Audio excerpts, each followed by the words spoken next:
अस्सलाम वालेकुम रहमतुल्लाह। इस लेक्चर में हम देखेंगे कि किसी भी ग्रुप के सबसेट का नॉर्मलाइजर क्या होगा। हम कहते हैं जी एक्स हमारे पास कोई सबसेट है ग्रुप का, यानी हमने ग्रुप के कुछ एलिमेंट्स ले लिए।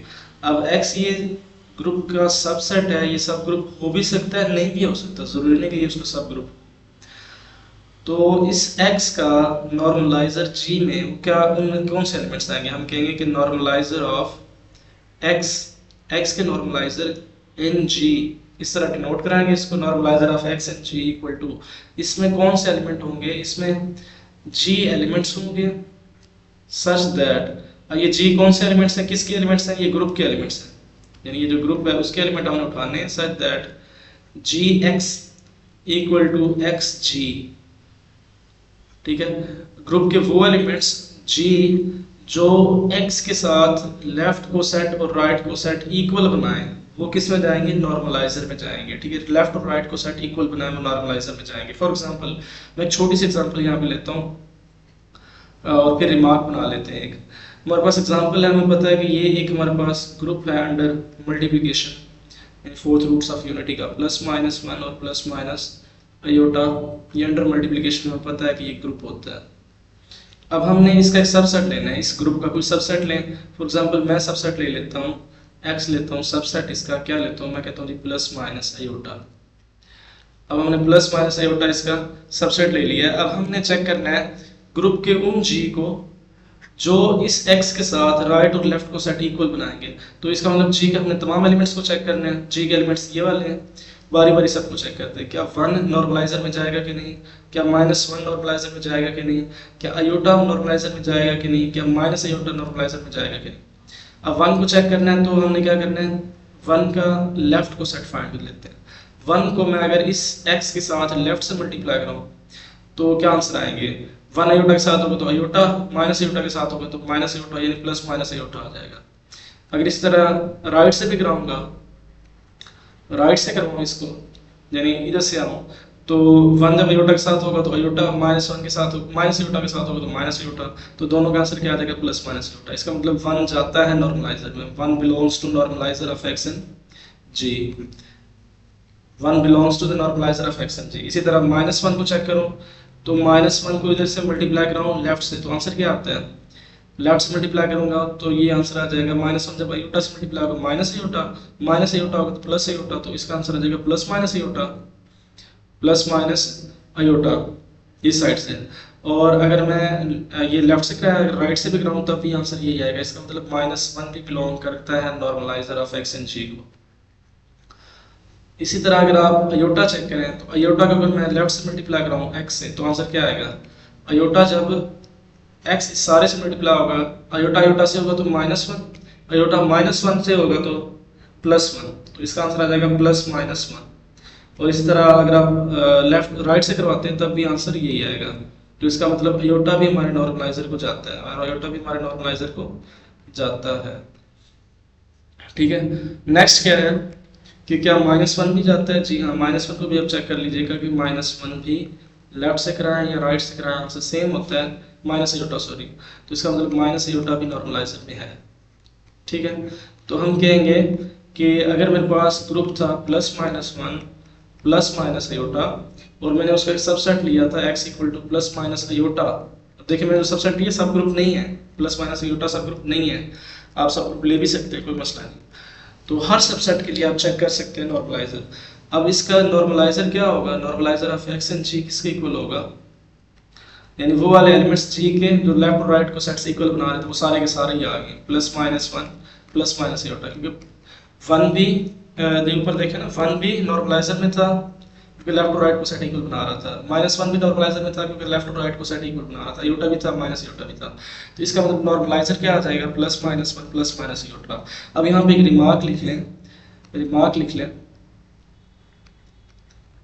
अगर जी कोई अबेलियन ग्रुप है, अगर जी अबेलियन है, जी इज अबेलियन और x उसका कोई सबसेट है, x भी एनी सबसेट, x कोई भी सबसेट है उसका, x भी एनी सबसेट, देन जो नॉर्मलाइजर बनेगा x का g के अंदर वो g के इक्वल होगा। इसका मतलब क्या है कि अगर जी आपके पास अबिलियन ग्रुप है, जैसे कि ये अबिलियन ही था, +-1 +-, ऊपर हमने देखा अबिलियन था, तो अब एक्स उसका कोई एक सबसेट एक्स ले लें और उसके आप नॉर्मलाइजर निकालें तो सारे के सारा जी आ जाएगा, यानी कि सारे के सारे ग्रुप के एलिमेंट्स, यानी पूरा का पूरा जी जो है वो क्या कर जाएगा, लेफ्ट और राइट को सेट से इक्वल बना देगा, यानी कि जी के तमाम एलिमेंट्स लेफ्ट और राइट को सेट से इक्वल बना जाएंगे, यानी नॉर्मलाइजर में कंप्लीट जी आ जाएगा। ये अबिलियन की बात होगी। तो इससे अगर मैं फर्दर एग्जांपल आपको इसी रिमार्क को यूज करते होता हूँ, अगर मैं आपसे ये कहता हूँ कि आप नॉर्मलाइजर फाइंड करें एक्स इन जी, अगर मेरे पास जी जो है वो ये हो, देखें जी मैं कहता हूँ जी 1 ओमेगा और ओमेगा स्क्वायर, ये अंडर मल्टीप्लिकेशन एक ग्रुप है, अंडर मल्टीप्लिकेशन एक ग्रुप है और ये अबिलियन ग्रुप है। तो इसका नॉर्मलाइजर एक्स में कोई भी सबसेट ले लूँ, एक्स में कहता हूँ जी ओमेगा और ओमेगा स्क्वायर, तो आपने ये चेक करना है क्या ये ग्रुप अबिलियन है, अबिलियन है, तो किसी भी सबसेट का नॉर्मलाइजर क्या आ जाएगा, जी आ जाएगा, यानी कि ये सारे के सारे एलिमेंट्स नॉर्मलाइजर में चले जाएंगे, क्यों, क्योंकि ग्रुप क्या था, अबिलियन था। इस रिजल्ट को आपने यूज करना है। इसी तरह अगर मैं ये कहता हूँ कि मुझे बताएं Z5 में कौन कौन से एलिमेंट्स थे, 0 1 2 3 और नेक्स्ट कौन सा था एलिमेंट इसमें, 4। अभी देखिए अबिलियन ग्रुप है ना, Zn हमेशा अबिलियन ही होते हैं, Zn अंडर एडिशन अबिलियन होते हैं, ये अबिलियन ग्रुप है। अगर ये अबिलियन है तो इसका कोई भी सबसेट मैं ले लूँ, x इक्वल टू मैं कहता हूँ 2 और इसके साथ लेता हूँ 4, अब इसका नॉर्मलाइजर क्या आएगा, normaliser of x and g, कोई अबिलियन ग्रुप था तो सारे का सारा ग्रुप भी आ जाएगा Z5, यानी Z5 के तमाम एलिमेंट्स लेफ्ट और राइट को सेट से इसके साथ इक्वल बनाएंगे। आप चेक कर सकते हैं। कहने का मकसद ये है कि 3 को भी अगर आप x से ऐड करवाएंगे लेफ्ट से तो आंसर क्या आएगा, 3 को ऐड करवाने से इसमें देखिए 3 को 2 में ऐड कराएंगे 5 को रिमाइंडर 5 को मॉड 5 करेंगे तो रिमाइंडर 0, 3 को 4 में ऐड कराएंगे 7 को मॉड 5 कराएंगे तो रिमाइंडर 2, इधर से 0 2 आ गया लेफ्ट को सेट। अब राइट को सेट देखें तो राइट को सेट क्या आता है, 3 को इस साइड से ऐड करवाएं, 3 को इधर से ऐड करवाएं तो 2 + 3 = 5, वही रिमाइंडर 0 और नेक्स्ट 3 + 4 7 के लिए भी रिमाइंडर 2। देखें लेफ्ट और राइट को सेट इक्वल आ गए, तो इसका मतलब ये हुआ कि अगर कोई भी आपको अबिलियन ग्रुप है और उसका कोई भी सबसेट ले ले तो उसका नॉर्मलाइजर किसके इक्वल आएगा, जी के इक्वल आ जाएगा, यानी कि सारे के सारे उसके जो जी के एलिमेंट्स हैं वो सारे के सारे लेफ्ट और राइट को सेट से इक्वल बनाएंगे। तो हम चेक करते हैं किसी नॉन अबिलियन ग्रुप में, और नॉन अबिलियन ग्रुप में देखते हैं कि नॉर्मलाइजर कैसे हम फाइंड कर सकते हैं। इसका मतलब ये बात तो क्लियर होगी कि नॉन अबिलियन ग्रुप में ग्रुप के तमाम एलिमेंट्स नॉर्मलाइजर में नहीं आएंगे। नॉन अबिलियन ग्रुप में लेता हूँ S3 क्या है, नॉन अबिलियन ग्रुप है। S3 कैसे बनता है, थोड़ा सा मैं रिकैप करवा देता हूँ। हमारे पास 3 एलिमेंट थे A B C, यानी जो ग्राउंड सेट था वो ये था x = ABC। अब हमने क्या किया था, इसकी परमुटेशंस बनाई थी और 3 एलिमेंट्स पे जो परमुटेशंस बनेंगी वो S3 में आएंगी। और वो परमुटेशंस क्या क्या बनी थी, देखें एक आइडेंटिटी थी, एक हमारे पास 1 2 का साइकिल था। 1 2 के साइकिल का मतलब ये है कि 1 2 पे मैप कर रहा है, 2 1 पे मैप कर रहा है, बाकी रह गया 3, तो 3 किस पे मैप कर रहा है, इटसेल्फ पे। अब इधर आप 1 2 3 लिख लेना। 1 2 के साइकिल का मतलब है कि 1 2 पे मैप कर रहा है और 2 1 पे कर रहा है, 1 2 पे 2 1 पे, और 3 अगर इस साइकिल में नहीं है तो 3 इटसेल्फ पे कर रहा है। ये हमारे पास 1 2, एक 1 2 होगी, इसमें परमुटेशन आप इस तरह चेक कर सकते हैं, एक 1 3 होगी और एक 2 3 होगी और एक 1 2 3 होगी और एक होगी हमारे पास 1 3 2। ये एलिमेंट्स होते हैं। आप परमुटेशंस बनाएंगे तो आपको पता चलेगा कि इसमें S3 में ये एलिमेंट्स हैं। अब ये मेरे पास एलिमेंट्स हैं। इस तरह 2 3 का मतलब क्या है, 2 3 का मतलब ये है कि 2 मैप हो रहा है 3 पे, यानी 1 अगर मिसिंग है तो 1 1 पे हो रहा है, 2 किस पे मैप हो रहा है 3 पे, और नेक्स्ट 3 किस पे मैप हो रहा है वापस 2 पे। तो ये 2 3 का मतलब ये है। 1 2 3 का मतलब क्या है, 1 2 3 का मतलब ये है कि 1 मैप हो रहा है 2 पे, 2 मैप हो रहा है 3 पे और 3 मैप हो रहा है 1 पे। बातें क्लियर हो रही है ना। तो ये 6 परमुटेशंस बनती हैं S3 पे, आप बना के भी चेक कर सकते हैं। अब हमने ये 6 परमुटेशंस बना ली, अब हमने क्या लेना है, इसी S3 का एक सबसेट लेना है। और मैं सबसेट ले लेता हूँ जी, मैं कहता हूँ जी मेरे पास है 2 3 और एक मेरे पास है जैसे 1 3 2 3 और 1 2 3 2 3 और 1 2 3। ये मैंने एक सबसेट ले लिया जिसमें 2 एलिमेंट्स थे 2 3 और 1 2 3। अब मैं चेक करता जाऊंगा बारी बारी इन तमाम एलिमेंट्स को कि कौन लेफ्ट और राइट को सेट से इक्वल बनाता है, कौन लेफ्ट और राइट को सेट इक्वल बनाता है।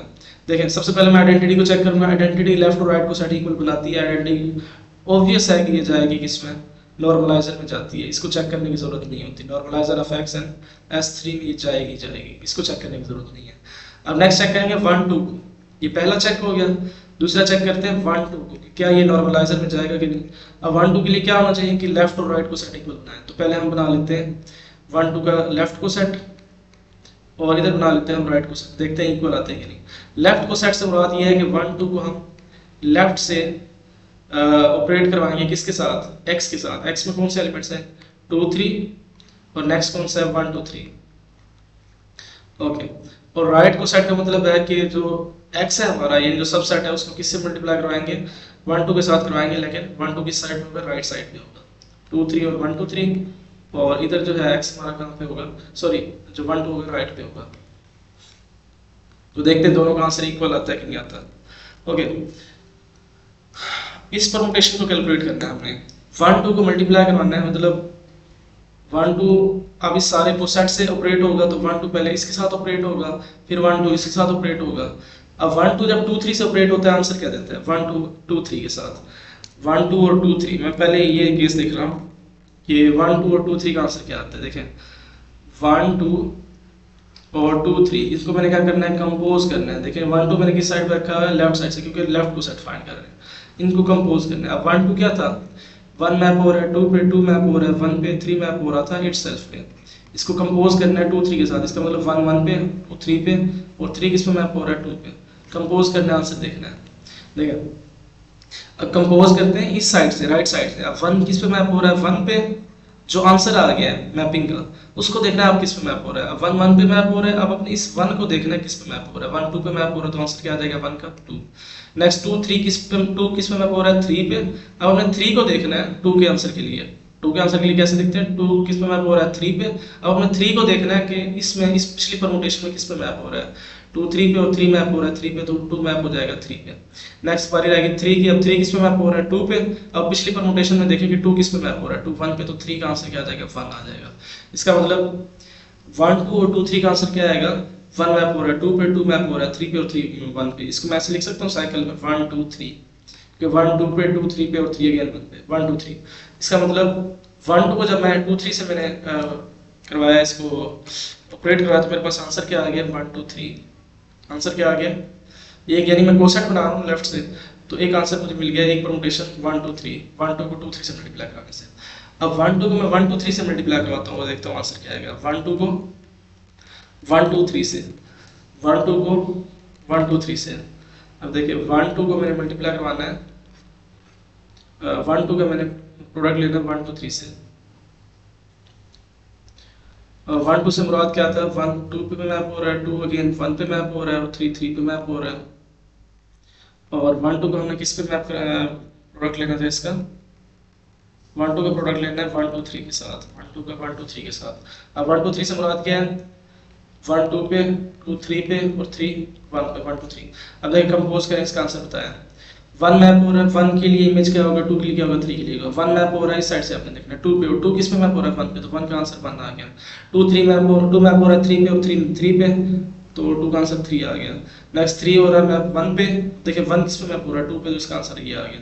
अब इसको साइकिल की फॉर्म में कैसे लिखेंगे हम 2 3, क्योंकि 1 1 पे मैप हो रहा है वो साइकिल में ना लिखे 2 3 पे और 3 2 पे, तो इसका आंसर आ गया 2 3।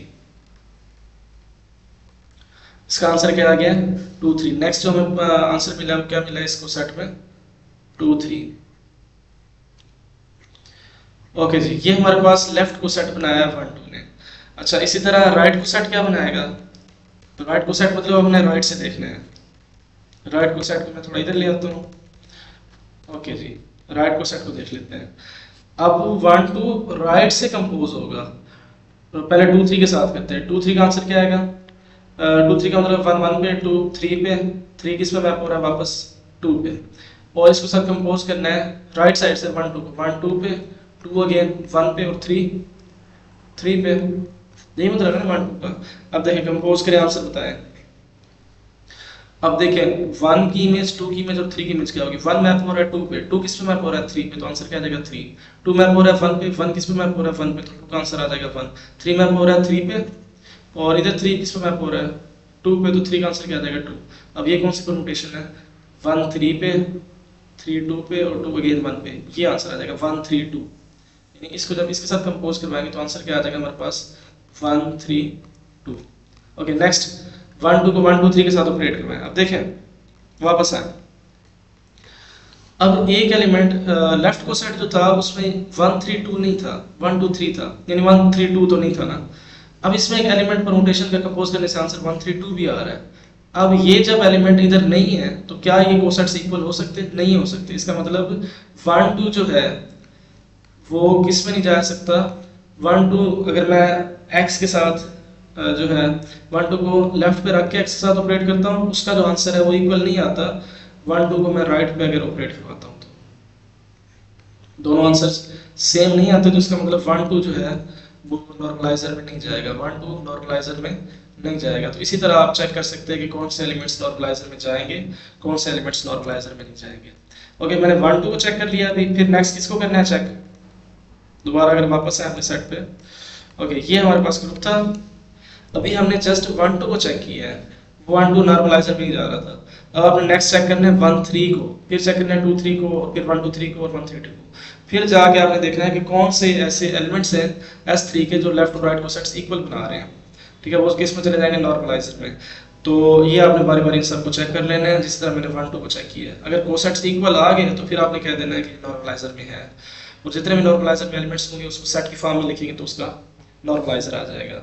आई थिंक ये आपको बात क्लियर होगी। अब नेक्स्ट मैं इस पे ज़्यादा टाइम वेस्ट नहीं करता, मैंने 1 2 को चेक करा के देख लिए, आप 1 3 को चेक करेंगे, 1 2 3 को चेक करेंगे, जिससे लेफ्ट और राइट को सेट्स इक्वल आ जाएंगे, वो नॉर्मलाइजर में चले जाएंगे। नेक्स्ट मैं बात कर लेता हूँ लास्ट पे एक और नॉन अबेलियन ग्रुप की, जो कि क्या है D3 की बात कर लेता हूँ। D3 की बात कर लेते हैं। D3 किसके इक्वल है? लास्ट टाइम मैंने डायगोनल ग्रुप्स पढ़ाए थे, तो D3 में एलिमेंट्स होते हैं, एक आइडेंटिटी होता है, एक A होता है, और फिर एक A स्क्वायर होता है, और फिर एक एलिमेंट B होता है, और फिर AB होता है, और A स्क्वायर भी होता है। ये 6 एलिमेंट्स होते हैं D3 में। क्लियर है? अब हमने एक X लेना है, इसका सबसेट को मैं X ले लेता हूँ, 1 और AB। अब मैं नॉर्मलाइजर निकालता हूँ इस सबसेट के इस ग्रुप के अंदर। नॉर्मलाइजर देखते हैं कौन कौन आएगा। आइडेंटिटी तो नॉर्मलाइजर में जाएगा ही जाएगा, चेक करने की जरूरत ही नहीं है।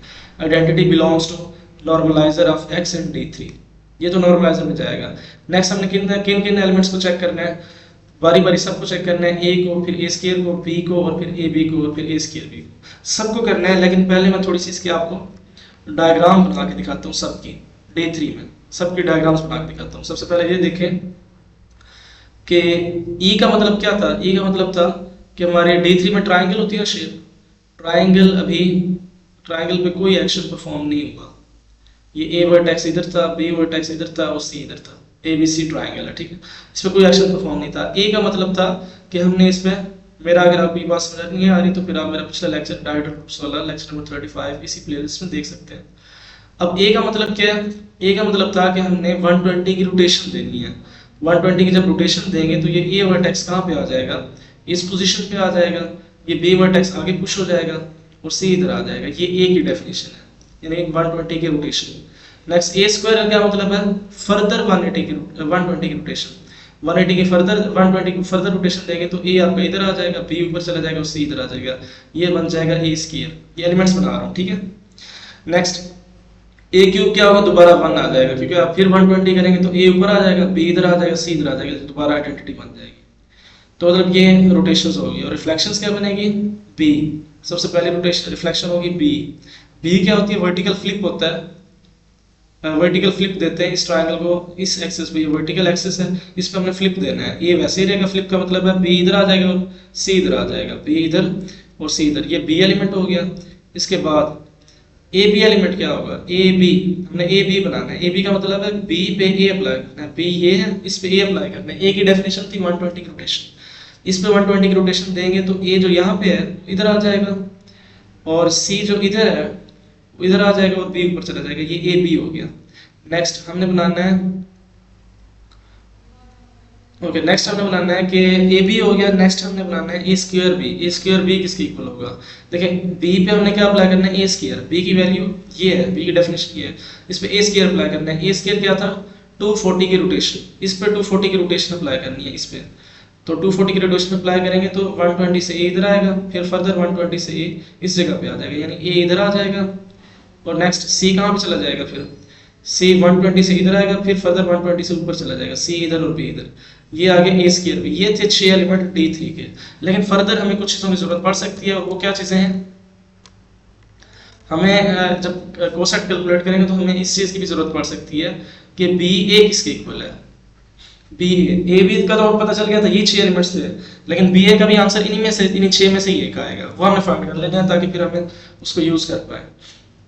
देखें सबसे पहले ये देखें कि बी ए का मतलब क्या है कि आपने ए पे बी अप्लाई करना है। ए क्या था, ए शेप ये वाली थी, इस पे बी अप्लाई करना है, मतलब वर्टिकल फ्लिप देना है इस एक्सिस पे। जब इस पे वर्टिकल फ्लिप देंगे तो बी ए की शेप कैसी बनेगी, सी ऊपर ही रहेगा, ए इधर आ जाएगा और बी इधर आ जाएगा। अब आप देखें इन 6 में से ये कौन सी शेप है जिसपे सी ऊपर हो ए बी नीचे हो, सी ऊपर हो ए बी नीचे हो, ये ए स्क्वायर बी वाली शेप है, ये वाली। तो इसका मतलब बी ए का आंसर भी क्या आएगा, ए स्क्वायर बी आएगा। ये आप लोगों ने ध्यान रखना है, ए स्क्वायर बी आएगा। मतलब जब मैं बी का आंसर बी ए का आंसर निकालना हूँ किसके इक्वल है, ए स्क्वायर बी के इक्वल है।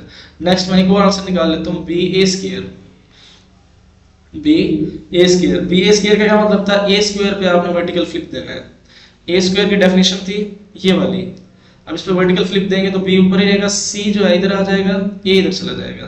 तो ये शेप कौन कैसी बन जाएगी, कुछ इस तरह बन जाएगी, बी ऊपर ही, सी इधर आ जाएगा, ए इधर आ जाएगा। अब ये देखिए कौन सी शेप है, बी सी ए वाली, बी ऊपर और सी और ए नीचे हो, तो ये ए बी वाली शेप है। तो ये स्क्वायर किसके इक्वल है, देखेंगे ए बी वाली शेप और बी ए स्क्वायर वाली शेप सेम है, तो इसका मतलब बी ए स्क्वायर किसके इक्वल है, ए बी के इक्वल है। ये दो चीज़ें आप लोगों ने ध्यान में रखनी है और ये 6 एलिमेंट्स ध्यान में रखने हैं। अब हम नॉर्मलाइजर की तरफ चलते हैं। ओके, अब हमें नॉर्मलाइजर निकालने हैं। सबसे पहले ए को हमने चेक कर लिया कि वो नॉर्मलाइजर में जाते ही जाता है, क्योंकि आइडेंटिटी हमेशा जाएगा। नेक्स्ट ए को चेक करते हैं। ए को हमने यानी ए का प्रोडक्ट लेना है किस साइड से, लेफ्ट से, एक्स के साथ लेफ्ट को सेट बनाना है, और फिर हम राइट को सेट चेक करेंगे। लेफ्ट को सेट चले, ए को मल्टीप्लाई करवाना है किसके साथ, एक्स के साथ। एक्स क्या है, 1 और ए बी। अब देखें ए को जब 1 से मल्टीप्लाई कराएंगे तो आंसर क्या आ जाएगा, मतलब कंपोज करेंगे तो ए आंसर आ जाएगा आइडेंटिटी के साथ। 1 क्या है, आइडेंटिटी है, 1 क्या है, आइडेंटिटी है, ठीक है। अब ए को कंपोज करना है आपने ए बी के साथ, यानी हम क्या करने जा रहे हैं, अभी ए को कंपोज कर रहे हैं ए बी के साथ। जब ए को ए बी के साथ लेफ्ट से कंपोज करेंगे तो इसका मतलब ए बी पे हमने क्या अप्लाई करना है, ए अप्लाई करना है। ए बी पे हमने क्या अप्लाई करना है, ए अप्लाई करना है। ए बी की डेफिनेशन क्या थी, शेप कैसी थी, ए बी की शेप थी ये। इस पे क्या अप्लाई करना है हमने, ए अप्लाई करना है, ए बी पे ए अप्लाई करना है। तो ए बी की शेप क्या है, इस पे ए अप्लाई करें, आंसर देखें क्या बनता है। ए का मतलब क्या था, 120 की रोटेशन, तो बी क्या आ जाएगा, यहाँ पे आ जाएगा ए इधर और सी इधर। तो ये कौन सी शेप बन जाएगी, देखें दोबारा, ये शेप बन जाएगी ए स्क्वायर बी की। इसका मतलब ए को अगर ए बी से मल्टीप्लाई कराऊं तो आंसर क्या आता है, ए स्क्वायर बी। क्या आंसर आता है, ए स्क्वायर बी। तो इसका आंसर क्या आ जाएगा हमारे पास, ए स्क्वायर बी, ठीक है। ये कौन सा बन गया, लेफ्ट को सेट बन गया जी, ये लेफ्ट को सेट बन गया। अब हम ए का राइट को सेट देखते हैं, तो फिर हम देखेंगे कि ये इक्वल है कि नहीं। अब राइट को सेट क्या आएगा, एक्स, और इस साइड से हम आएंगे तो देखें एक्स को लिखें आइडेंटिटी और ए बी, और मल्टीप्लाई करना है को इस साइड से। अब ए जब आइडेंटिटी से मल्टीप्लाई होगा तो ए ही आएगा, ऑपरेट होगा। तो अब ए ऑपरेट होगा ए बी के साथ, आंसर क्या आएगा, ए ऑपरेट हो रहा है ए बी के साथ इस साइड से, यानी ए पे हमने ए बी अप्लाई करना है।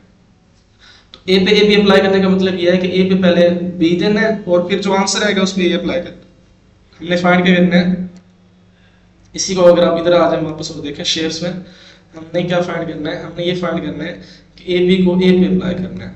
तो ए बी को ए पे अप्लाई करने का मकसद ये है कि आप पहले ए पर बी अप्लाई करें, ठीक है, फिर जो आंसर आएगा उस आंसर पे हम ए अप्लाई करेंगे।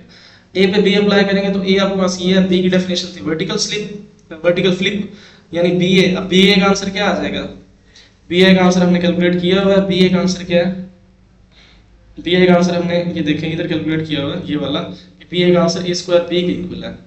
तो वापस आए, बी ए का आंसर क्या है, ए स्क्वायर बी। देखें इसका आंसर क्या आ गया था, ए स्क्वायर बी। तो कंपोज करवाना है हमने ए के साथ। अब ए स्क्वायर बी पे हमने 120 की रोटेशन देनी है। ए स्क्वायर बी ये है, इस पे 120 की रोटेशन देंगे तो क्या बनेगी शेप, सी इधर आ जाएगा, बी इधर चला जाएगा, यही है ना, और ए ऊपर आ जाएगा। तो ये देखिए किसकी शेप बन जाएगी, ए बी सी, ये कौन सी 6 शेप्स में से कौन सी शेप है ये अगर आप ऊपर ए है और नीचे इधर बी है और इधर सी है, ये देखिए ये बी वाली शेप बन जाएगी। इसका मतलब ए और ए बी का आंसर क्या आ जाएगा, बी आ जाएगा। क्यों? क्योंकि देखें सबसे पहले हमने ए पे बी अप्लाई किया था, बी का आंसर आया था ए स्क्वायर बी, ठीक है। अब ए स्क्वायर बी पे हम जब ए 120 रोटेशन अप्लाई की तो हमें बी मिला दोबारा। तो ए को अगर मैं ए बी के साथ ए को ए बी पे अगर ए अप्लाई करूं, ए बी पे अगर ए अप्लाई करूं तो आंसर क्या आता है, बी आता है। यानी ए बी पे इस साइड से ए को अप्लाई करूं तो आंसर क्या आता है, बी आता है। अब देखें इसका आंसर आया ए बी और इसका आंसर आया ए स्क्वायर बी, तो दोनों आंसर इक्वल नहीं है, तो इसका मतलब ये ए जो है नॉर्मलाइजर में नहीं जाएगा, ए जो है नॉर्मलाइजर में नहीं जाएगा, normaliser of X and D3 में नहीं जाएगा। अब ए नहीं जाएगा, फिर नेक्स्ट इसी तरह आपने नेक्स्ट एलिमेंट को चेक करना है ए स्क्वायर को, और फिर हमने ए बी को चेक करना है, ए बी को चेक करना है और ए स्क्वायर बी को। आपकी सेटिस्फेक्शन के लिए मैं बी को चेक करा के दिखा देता हूँ, बाकी आप खुद कीजिएगा। हमने बी को चेक करना है, तो बी को कैसे चेक करेंगे, बी के कोसेट्स बनाएंगे लेफ्ट टू राइट से। बी को हमें चेक करना है, एक्स हमारे पास क्या था, आइडेंटिटी और ए बी। एक्स हमारे पास क्या है, आइडेंटिटी और ए बी। हमने बी को चेक करना है कि क्या ये नॉर्मलाइजर में जाता है कि नहीं जाता। तो बी का लेफ्ट को सेट बनाया एक बार और एक बार राइट को सेट बनाया, फिर देखें इक्वल है कि नहीं है। अब लेफ्ट को सेट क्या बनेगा, B into E into A B. Left को सेट का मतलब ये है कि आपने बी को जब बी पे आइडेंटिटी यानी आइडेंटिटी से ऑपरेट कराएंगे आंसर बी ही आएगा। अब बी को ऑपरेट करवाना है ए बी के साथ, यानी ए बी पे आपने बी अप्लाई करना है। अब दोबारा आ जाए, ए बी की शेप कैसे थी, ए बी की शेप थी ये वाली। अब इस पे आपने क्या अप्लाई करना है, ए बी पे आपने बी अप्लाई करना है, वर्टिकल फ्लिप देना है। वर्टिकल जब फ्लिप देंगे तो शेप कैसी बन जाएगी, दोबारा से ए इधर आ जाएगा आपका, सी इधर आ जाएगा और बी ऊपर ही रहेगा। अब ये शेप देखें कौन सी है, बी ए सी वाली। बी ए सी वाली शेप है ए स्क्वायर की, इसका मतलब इसका आंसर क्या आ जाएगा, ए स्क्वायर। इसका आंसर क्या आ जाएगा, यानी जब हमने बी ए बी कैलकुलेट किया, ए बी पे हमने वर्टिकल फ्लिप दिया तो शेप हमारे पास आंसर क्या आ गया, ए स्क्वायर। ओके, ये शेप ये को सेट बन गया, लेफ्ट को सेट। इस तरह अगर आप राइट को सेट बनाएं तो राइट को सेट क्या होगा, अब आपने एक्स को यानी सब सेट को रखना है इस साइड पे, ई और ए बी, और बी को किस साइड पे रखना है, इस साइड पे। तो आइडेंटिटी के साथ आंसर तो बी आएगा। अब नेक्स्ट हमने कैलकुलेट करना है कि ए बी और बी को कंपोज करें तो आंसर क्या आता है। हमने कैलकुलेट क्या करना है, A B composed with B, यानी हमने A B composed with B find करना है। ए बी हमने ये फाइंड करना है कंपोज्ड विद बी, यानी बी पे पहले हम बी अप्लाई करेंगे और फिर हम बी पे जो आंसर आएगा उस पे क्या अप्लाई करेंगे, ए अप्लाई करेंगे। अब बी क्या था, दोबारा बी की अगर मैं शेप बना लूं, ये देखें ये आपके पास बी पड़ा हुआ है, ए इधर है, सी इधर है और बी इधर है। इस शेप को देख ले, मैं बनाता हूँ नीचे, ए सी बी, ए सी बी। बी की शेप में बना लेता हूँ, बी की शेप है ये, बी की शेप है ये वाली, ए सी बी। अब ये ए सी बी तो आ गया। अब इस पे हमने ये किसकी शेप है, बी की। बी पे पहले बी अप्लाई करना है, फिर ए अप्लाई करेंगे। बी पे बी अप्लाई करेंगे, बी अगेन वर्टिकल फ्लिप है, तो ये क्या बन जाएगा, देखें ए वर्टिकल फ्लिप देंगे, सी इधर आ जाएगा और बी इधर आ जाएगा, ठीक है। ये शेप बन जाएगी। फिर जो आंसर आएगा उस पे जो हमने ए अप्लाई करना है, ए अप्लाई करने का मतलब क्या है, 120 की रोटेशन देनी है। जब आप इसको 120 की रोटेशन देंगे तो शेप कैसी बन जाएगी, ए इधर, बी इधर और सी इधर। अब हमने देखना है ये शेप कौन सी है, इस शेप को आपने पहचानना है। सी ऊपर है, बी इस साइड पे है, इस साइड पे। आप इसका आंसर देख लेते हो ऊपर से शेप्स में, सी बी ए वाली शेप, सी बी ए वाली शेप। देखें ये वो ए वाली शेप है, सी बी ए किसके इक्वल है, ए के इक्वल है। तो इसका मतलब इसका आंसर क्या आ जाएगा, हमारे पास ए आ जाएगा। आंसर क्या आ जाएगा, ए आ जाएगा। यानी ए बी को जब हमने कंपोज किया बी को राइट में रखते हुए तो आंसर क्या आ गया, ए आ गया। अब देखिए इसका आंसर बी ए स्क्वायर है, इसका आंसर बी ए है, क्या ये इक्वल है, नहीं। तो इसका मतलब बी भी नॉर्मलाइजर में नहीं जाएगा। इस तरह आपने नॉर्मलाइजर इसके कैलकुलेट कर लेने हैं। जो जो कम्यूट करेंगे लेफ्ट राइट को सेट्स इक्वल बनाएंगे वो नॉर्मलाइजर में चले जाएंगे। बाकी कैलकुलेशंस आप पे छोड़ देता हूँ क्योंकि लेक्चर लेंथी हो जाएगा। फिर भी अगर आपको कोई कैलकुलेशन समझ ना आए या कोई कंसेप्ट समझ ना आए तो आप लोगों ने लाजमी कमेंट सेक्शन में पूछ लेना है। अल्लाह।